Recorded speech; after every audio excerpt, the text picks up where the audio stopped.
So, sa 7 knife guys, ito kawayan. Kuha ka ng kawayan. Ayan, ito yung panungkit natin. Dapat mahaba ang kawayan. Ayan. Tapos, dapat hindi ganitong kawayan ha.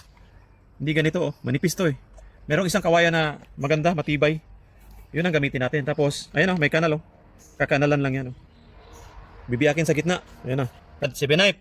Huwag mo iharap guys. Huwag mo iharap. Ayan. Nakaharap sa'yo. Huwag. Nakatalikod yan. Ayan. Tapos, tali ka mula dito. Tatalian mo to. Talian mo to mula dito. Yan. Gayahin mo lang. Gayahin mo lang ginagawa ko. Huwag ka na maguluhan. Basta gayahin mo lang yan.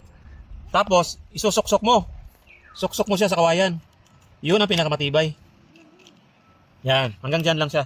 Tapos, talian mo uli. Ha? Talian mo mula dito. Ito yung bawal. Huwag sa harap ha. Kasi pag naputol, sugat ka talaga.